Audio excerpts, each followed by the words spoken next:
கிறிஸ்துவில் பிரியமான அன்பு சகோதர சகோதரிகளே,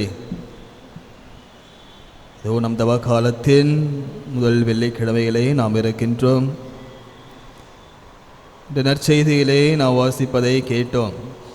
மணமகன் தங்களோடு இருக்கும் வரை மண விருந்தினர்கள் துக்கம் கொண்டாட முடியுமா? மணமகன் அவர்களை விட்டு பிரிய வேண்டிய காலம் வரும், அப்போது அவர்கள் நோன்பு இருப்பார்கள். ஏசு உங்கள் கூட இருக்காருங்களாம்மா? ஏசு உங்கள் கூட இருக்காருங்களா? நம்புறீங்களா?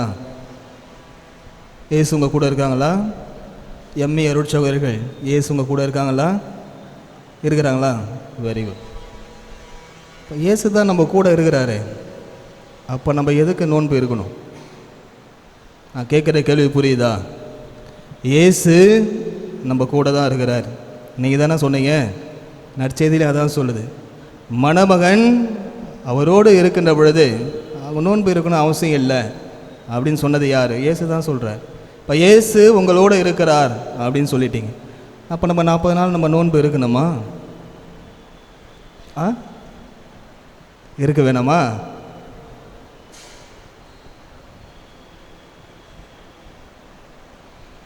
இந்த நற்செய்தியை நாம் புரிந்து கொள்ள வேண்டும். அன்பார்ந்தவர்களை, சில நேரத்தில் நாம் சிந்திப்பது உண்டு, இயேசுவே சொல்லிட்டாரு, ஏன் நம்ம நோன்பு இருக்கணும் அப்படின்ட்டு.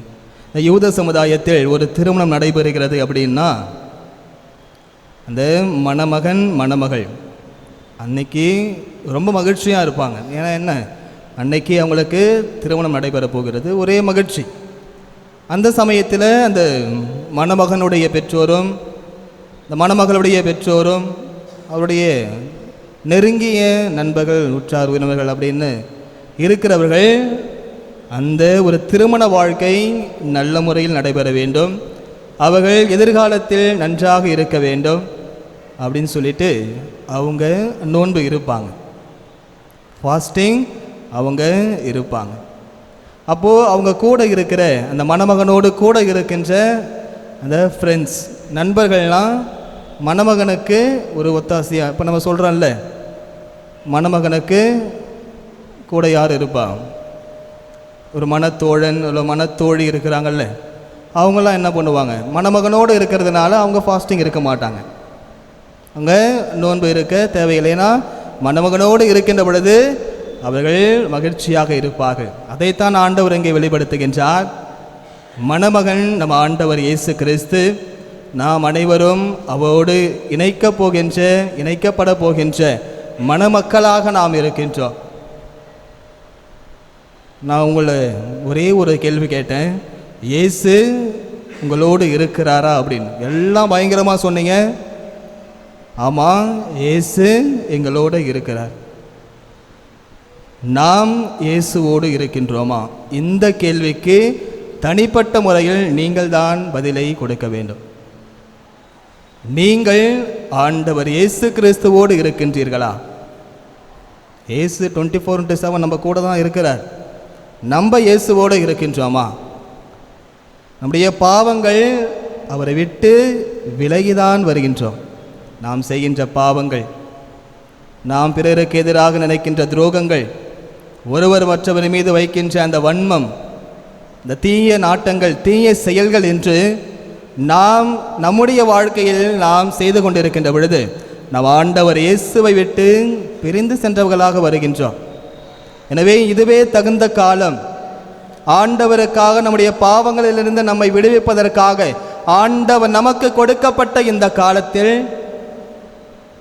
நாம் அவரோடு ஒப்புரவாக வேண்டும் என்பதற்காகத்தான் தவ காலத்திலே நாம் ஆண்டவருக்காக நோன்பு இருக்கின்றோம்.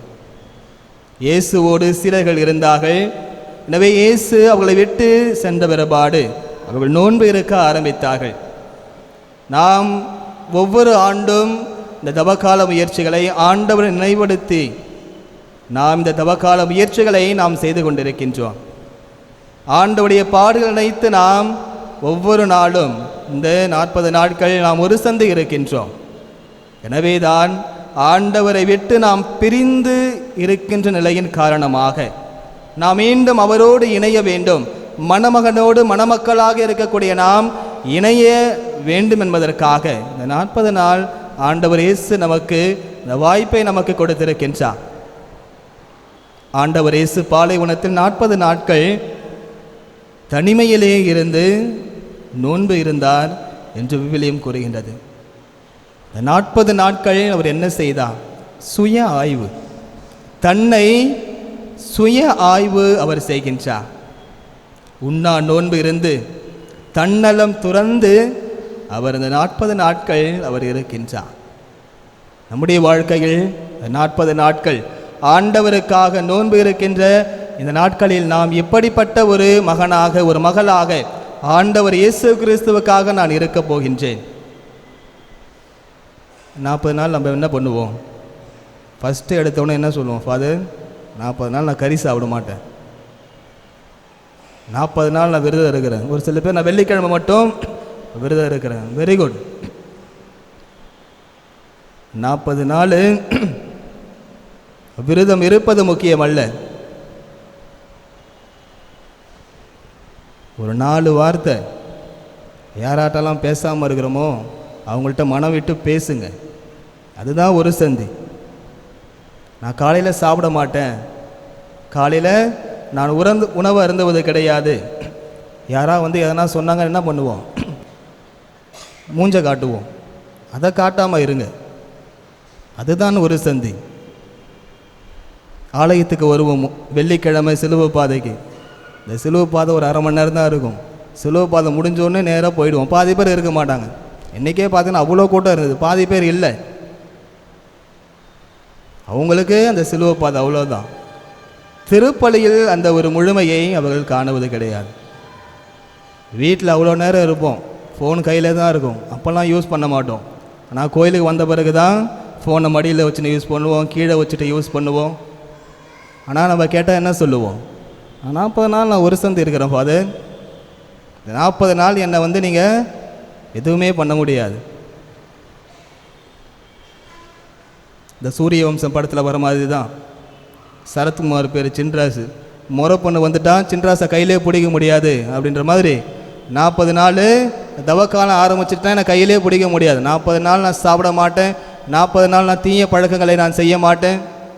கூட இருக்கிறவங்கள்ட்ட மனம் விட்டு பேசுங்கள். ஒரு மன்னிக்கின்ற ஒரு வாய்ப்பை ஆண்டவர் நமக்கு உருவாக்கி கொடுக்கின்றார். இந்த தவ காலத்திலே நீங்கள் மனம் மாறியவர்களாக, ஒருவர் மற்றவரோடு அன்பு கொண்டவர்களாக நீங்கள் இருக்கின்ற பொழுது, என்னை விட்டு நீங்கள் பிரிந்த நிலையில் இருக்கின்ற பொழுது என்னோடு நீங்கள் இணைக்கப்படுவீர்கள். அந்த உயிர்ப்பிலே நாம் ஆண்டவர் இயேசுவோடு இணைக்க பெற்றவர்களாக, அவருடைய மகனாக மகளாக நாம் இருப்போம் என்பதை தான் ஆண்டவர் இந்த தவக்காலத்திலே நமக்கு இந்த ஒரு வாய்ப்பை கொடுக்கின்றார். இந்த திருப்பாடலை வாசிக்க கேட்டோம். திருப்பாடல் 51, தாவீது அரசர் ஆண்டவருக்கு எதிராக செய்த அந்த தீய காரியங்களுக்காக மனம் உருகி மனம் வேதனைப்பட்டு அழுத அந்த ஒரு திருப்பாடலை வாசித்தோம். ஆண்டவருக்கு உகந்த ஒரு மனிதன் என்னவென்றால் எப்படி இருக்க வேண்டும் என்று பார்க்கின்ற பொழுது, நொறுங்கிய உள்ளத்தை இறைவா நீர் அவமதிப்பதில்லை. நம் உள்ளமானது 40 நாட்கள் நாம் செய்த தவறுகளை இணைத்து எண்ணி பார்த்து நாம் அதற்கான ஒரு மனவேதனையை நாம் அடைந்து ஒரு நல்ல ஒரு பாவ சங்கீர்த்தனத்தை செய்து ஆண்டவருடைய பிள்ளைகளாக நாம் மாற வேண்டும் என்பதை தான் இந்த தவக்காலம் நமக்கு ஒரு அழைப்பை விடுக்கின்றது. நாம் சிந்திக்க வேண்டியது, 40 நாள் நான் என்ன செய்ய போகிறேன்?